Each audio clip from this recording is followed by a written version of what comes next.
Scott Humphrey's with us this morning. Scott is the CEO of the World Floor Covering Association, the WFCA. And Scott, how are you? Doing wonderful. How about you, Dave? I'm doing well. You know, you've been at the helm here for quite some time. Do you ever get home anymore? Not a lot. We were trying to figure out the other day how much I traveled in my first year, about 140 days on the road. Some of that's to be expected. You know, if you've got an organization, you're wanting to tout what you do, you've got to be out in front of people telling them this is why we exist. Also, we've had some new staff members come on, and so as they're embracing their role, I'm going out with them. Frida State, who handles our affiliate relationships. My agreement was I would go to each affiliate the first time and help establish a relationship. Then I'll be able to hand some of those things off. Well, it's good to see you out there, and certainly any membership organization, you need to see the movers and shakers in it, and it's good that you're out there doing it. Let me ask you about what you're hearing. We always hear these news reports of the economy, and it's up, it's down, it's whatever. What are you hearing when you're talking to your members around the country? I think the best way I can describe it is we're at a speed bump in the road. I think a lot of people have slowed down. You know, you think about a speed bump, you slow down because you don't want to damage your car by going too quickly over it, and it's there for a reason.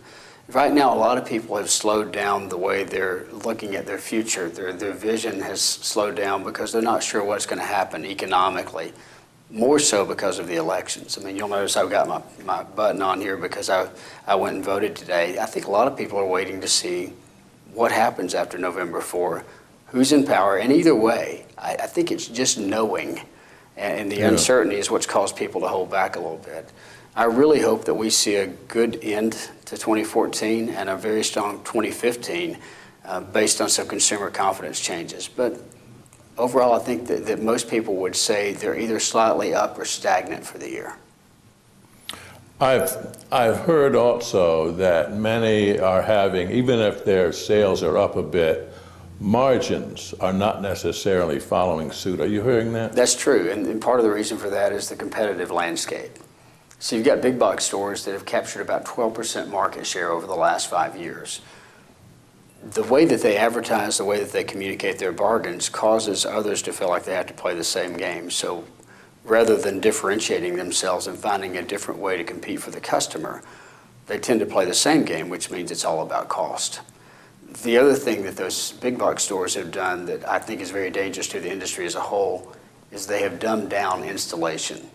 So they've made installation $39 whole house install just a tack on to the end of your purchase experience. When in reality, the way that product looks in the home is the thing that will make you remember to go back to that retailer or that big box store in 5, 10, 15 years when you get ready to repurchase a whole home or just a room in the home.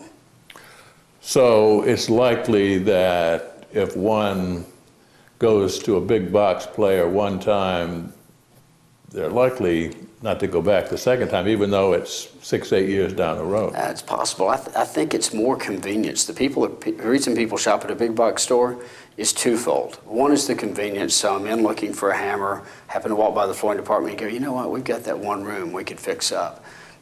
The other is that the big boxes do a great job on two parts. One is they advertise well, and they've got the money to back the advertising.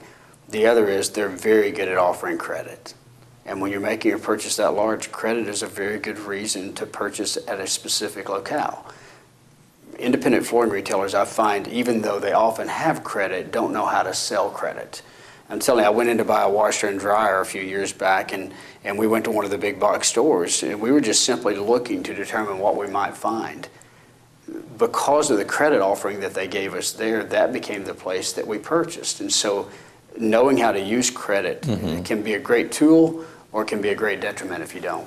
It's a good area for education, isn't it? It is. And by the way, the education's out there. Most credit providers have resources you can tap into that tell you how to sell using credit. But it's your observation that most retailers don't take advantage of the tools that are out there. Most. The bigger, better retailers take advantage of several things: credit, training, and relationship building. And they understand that relationship building is not simply when people come into the store, but it means having people that you equip to go out and build relationship to bring people into the store. whether that's being involved in the Lions Club, the Kiwanis, Chamber of Commerce, whatever it takes to make people aware of who you are and the service that you provide. The good ones do all those things naturally. The majority, maybe as a side thought, but it's not a focus, and that's what brings the people in. It would seem, too, having credit options would allow you to increase your average ticket, I suppose. There's no doubt about it. I mean, there's a lot of research that shows that, but your average ticket can double in value because now I know that I can pay over time. I'm not talking about one lump sum payment. I'm talking about extended payments, which allow that to be more palatable on a month-to-month basis. Yeah, I think the floor covering industry was really late to the ball game when it comes to credit anyway. They were, and from my time at Shaw, I can tell you that that was a great tool. I mean, when you get people to understand the value of that, and we work with many different credit vendor partners, when people understand the value of credit, it can change the whole way that they sell, but also can change the perception of the community as it relates to that store. Because first of all, you're giving them options. Secondly, you're providing a resource to them that they may not have had otherwise. You're allowing them to purchase up where they may have purchased simply at the budget they had available at the time. A lot of reasons that make you seem friendly and comfortable in a community setting. Now, you were talking about the big box players, and there's very few that can compete with the big box players on their turf, and I think that education is really a prime area to let people, I guess, be able to see that. Yeah, the challenge is that most people that are competing with big box stores are trying to compete on their home field. Yeah. And so they look at what the big box stores do and they think, I've got to do it that way. I love a commercial that came out a couple of years back where it's a guy that's had a barber shop, and it was the place where everybody hung out in this community barber shop. And pretty soon in the commercial, that one of these supercuts or something opens up across the street, and you see all the people leaving the barber shop and going over to get the $8 haircut. At the end of the commercial, it comes back, and you've got some people coming up to this guy going, what are you going to do? You going to close your doors? Not going to close my doors? No.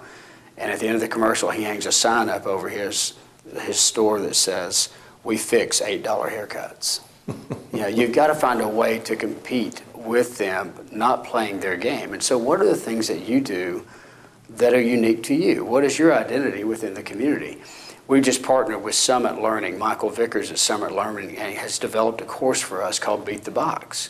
And really it's more about whoever your competition may be, how do you stand out? Michael is the author of a book called Becoming Preferred. And in that book he talks about the things that you can do to make yourself unique within your community setting. And so for instance, if you had a garage that would say, hey, listen, while you're sleeping at night, we'll fix your car. And then we'll have it ready for you in the driveway when you come back. His question is, would you pay a little more for that? Because I would, because of the convenience. Well, what can you do that makes you a little bit different, that gives you an edge over your competition? And this program, these modules are really set up to teach you basic selling, high-level selling, building relationships. And then there's some modules in there that really focus in on what do the big box stores do well, and how do you compete with that? Listen, we're not in a war against the big box stores, and they're not in a war against us, because in a war, you've both declared that that's the enemy. The big box stores are not declaring enemy on the independent retailer. They're winning because we're failing to see what they do right. A great general, a great coach always studies the other team's game plan, and then they make adjustments based on that. If we continue to play the same game they're playing and decide that we'll work harder, we'll work faster, we'll take lower margins, in the end, we lose. We've got to find a way to play the game differently.